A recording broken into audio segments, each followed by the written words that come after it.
It's really nice just to walk here in the nature. It's really calm. Super beautiful. Not a lot of people. Yeah, this is actually how we expected it to be. Yeah. 요즘 해외에서 한국을 바라보는 시선이 예전과는 많이 달라졌다는 거 아시나요? 높이 솟은 빌딩과 화려한 도시 풍경도 놀랍지만 그보다 더 깊게 외국인들의 마음을 사로잡는 건 따로 있다고 합니다. 오늘 소개할 외국인 커플은 부산 곳곳을 다니면서 이곳에 살고 싶다는 말까지 할 정도로 한국의 매력에 깊이 빠져들었다고 합니다. 단순히 관광지가 예뻐서 그런 게 아니라 우리가 너무 익숙해서 느끼지 못했던 한국만의 특별한 가치 때문이었죠. 과연 팀과 스테파니가 부산에서 무엇을 보고 경험했기에 실제로 살고 싶다고 말을 했는지 지금부터 같이 확인해 보시죠. 룩셈부르크 출신의 팀과 스테파니는 부산을 방문하기 전에 서울에서는 잊지 못할 추억만 만들고 왔다고 하는데요. 그래서 부산에서는 또 어떤 즐거운 순간들을 맞이할지 기대가 된다고 했죠. 부산에 도착하자마자 간 곳은 해운대였습니다. Of course, the first thing we have to visit in Busan is the beach. We are in the Hyundai area. First impression, Busan is very different than we expected. A good thing is the beach is definitely not as full as we expected, and it's also very beautiful, but the sea is super cold, so that's why you also don't see a lot of people in the sea. But another thing, we were under the impression, because of social media, that Busan would consist of a lot of very beautiful, small, colorful houses, which is just not true. It is like a big city with very tall buildings, a lot of apartment blocks. We really like it when it's a bit more cozy and colorful, like that traditional vibe. But they seem to be rare, they seem to be more old villages. And for some reason, people are all dressed up. Like you don't see a lot of people in bikinis and in swim shorts, but I think that's just a cultural thing. 사실 부산에 대한 이들의 첫인상은 완전히 달랐다고 하는데요. SNS에 소개된 부산은 작고 알록달록한 집들이 많은 도시인 줄 알았다고 하는데요. 하지만 실제로 부산에 와보니 하늘을 찌를 듯 높이 솟은 건물과 아파트가 많아서 놀랐다고 하죠. 해운대를 나와서 부산 시내를 걸으며 팀과 스테파니는 여유롭게 시간을 보냈는데요. 부산 최고의 크루아상이라는 곳에서 빵을 먹기도 하고 브런치 카페에서 맛있는 밥을 먹기도 했죠. 부산에서 구경할 수 있는 건 최대한 구경을 하고 싶은 마음의 일정을 빠르게 돌기 위해서라고 했는데요. 다음으로 향한 곳은 해안 산책로가 있는 동백섬으로 향했는데요. 같이 출렁다리를 손잡고 걸으면서 로맨틱한 분위기를 만끽하기도 하고 해안가에서 더위를 잊게 하는 시원한 바람을 맞으며 부서지는 파도 소리를 듣고는 잠깐 멈춰서서 백색 소음을 즐기기도 하고 인어 동상 앞에서 인증샷을 찍기도 했죠. It's a beautiful way along the sea, right at the cliffs. It's super refreshing because I find it super hot, and with the fresh wind from the sea, it makes it more bearable. And just with the sound of the sea and the beautiful view, this is not what I expected. It's just super has beautiful. So calm vibes. It's really, really nice. 서울에 이어서 부산까지 팀과 스테파니는 한국에서 좋은 점을 어느 관광지를 가든 쓰레기가 하나도 없다는 것으로 꼽았는데요. 해외를 여행하다 보면 유명한 장소는 무조건 관리가 안 되어 있거나 훼손되어 있는 경우가 많고 심한 경우는 악취가 나는 경우도 있다고 합니다. 하지만 한국에서는 어느 곳을 가든 쓰레기가 하나도 없어 관광지의 자연이나 풍경을 만끽할 수 있어 엄청 좋았다고 말을 하며 이렇게 마음이 편해지는 곳은 한국밖에 없다고 얘기를 하죠. 해안 산책로를 한 바퀴 돌고 난 이후에는 도착지에 있는 한국의 전통적인 미를 볼 수 있는 건물 앞에 멈춰 섰는데요. 세로로 길게 뻗어있는 소나무를 지나가자 조금씩 한국 전통색으로 물든 건물이 드러나기 시작하는데 팀과 스테파니는 마치 본인들만 아는 비밀 장소를 발견한 듯 만족했는데요. 드디어 이들이 부산에서 보길 원했던 평화로운 자연 속에 있는 작지만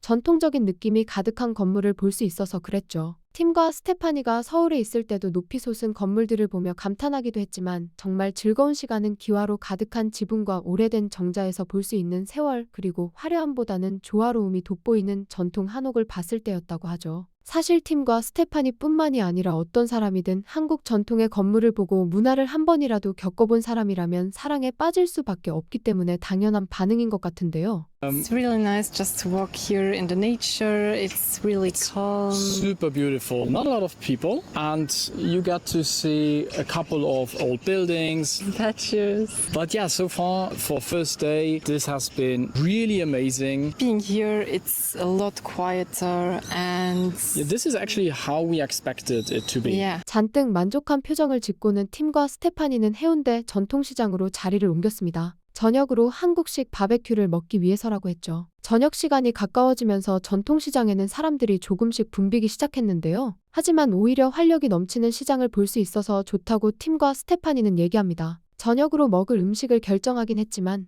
중간에 시선을 빼앗는 빛깔 좋은 음식들 덕분에 식욕을 이기기 힘들 뻔했다고 하죠. 고깃집에 도착한 팀과 스테파니는 기대감에 가득 찼는데요. 영상으로만 보던 불판과 보기만 해도 침이 넘어가는 한국식 바베큐와 무제한으로 제공되는 반찬들 사이드로 시킨 비빔밥까지 인생에서 가장 호화롭고 맛있는 저녁 시간을 보냈다고 하죠. 고기를 먹게 되면 몸의 냄새가 엄청 배서 점심이 아니라 저녁에 먹었다고 하는데요. 그래도 고기의 맛이 상상 이상이어서 너무 만족스러웠다고 하죠. 그리고 상을 가득 채울 듯 계속해서 나오는 다양한 반찬에도 한국인의 정을 느꼈다고 하는데요. 물이나 차도 무료로 제공돼서 엄청 편하고 좋았다고 얘기를 합니다. 외국은 반찬이라는 개념이 익숙하지 않아서 처음에 기본으로 제공되는 식전 빵만 공짜고 그 다음부터는 추가 비용을 내야 하는 나라도 있다고 하는데요. 그런 나라와 비교해보면 한국은 인심도 좋고 어딜 가도 맛있는 음식밖에 없어서 한국에 살고 싶을 정도라고 했죠. 다음 날 팀과 스테파니는 감천문화마을을 방문했는데요. 골목을 누비면서 알록달록하게 펼쳐진 집을 보고는 너무 아름답다고 얘기를 하죠. 특히 높은 건물들 대신 사람 냄새가 물씬 풍기는 친숙한 주택이어서 더 좋다고 팀과 스테파니는 얘기하죠. Very famous village that you can see on all the postcards.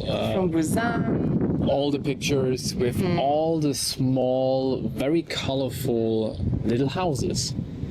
And yeah, people are actually living here. The houses are also very old because today they are not building any more houses like this, but rather very high buildings. And yeah, now we are on the way to a cafe, which is also situated here in the village. 카페에 도착하자 실내 인테리어가 너무 마음에 들었다고 하는데요. 카페에는 얼음물에 손을 넣는 이색 체험이 있었는데 평소에 건강과 관련해서 자신이 있는 팀이었기에 본인이 얼마나 버틸지 기대하며 손을 넣어보기도 하는데요. 생각보다 더 차가운 물에 오래 참지는 못했지만 엄청 즐거운 경험이라고 얘기를 하죠. 스테파니는 카페의 디자인이 독특해서 마음에 들었다고 하는데요. 심지어 커피를 마시고 나서는 우리들에게 먹이를 줄 수 있는 시간까지 있었다고 하며 이런 독특한 체험을 한국에서 경험하니 엄청 즐거웠다고 얘기를 합니다. 카페에서 지친 다리를 휴식하고 나서는 한 번 더 마을을 걸어다니며 돌아다녔는데요. 이번에는 가장 높은 곳을 향해 천천히 걸어가기 시작했죠. 벽화로 아름답게 펼쳐진 거리를 걷기도 하고 정상에서 마을 전경을 바라보며 시원한 바람을 맞아가며 성취감을 얻기도 했는데요. 중간에 보이는 기념품점을 방문해서는 예쁜 기념품들을 보면서 시간을 보냈는데요. 여기서 팀은 한국의 관광지가 유럽이나 다른 나라들과는 명백히 다른 점을 발견했다고 합니다. 바로 물가가 과하게 비싸지 않다는 것이었죠. 한국에서는 기념품이나 다양한 물건들을 합리적인 가격에 살 수 있다고 합니다. 보통 관광지에 가면 기념품뿐만이 아니라 길거리 음식까지도 굉장히 비싼 가격에 마음에 들어도 사지 않는다고 하는데 한국의 물건들은 전부 납득할 수 있는 일반적인 가격이라고 얘기를 하며 한국이 얼마나 양심적이고 큰 장점을 가졌는지 얘기를 하죠. 감천문화 마을을 돌아보고 분식을 먹으며 줄인 배를 채우기도 하고 산책을 마친 팀과 스테파니는 마을이 어땠는지 같이 얘기를 나누는데요. 상상한 것 이상으로 마을이 아름답고 예뻤다고 합니다. 마을 전체를 둘러싸고 있는 산과 그 안에 오밀조밀하게 모여있는 알록달록하게 아름다운 집들까지 팀과 스테파니의 마음을 사로잡기에는 충분했다고 하는데요. 생각보다 마을 한 바퀴를 도는 코스는 길었지만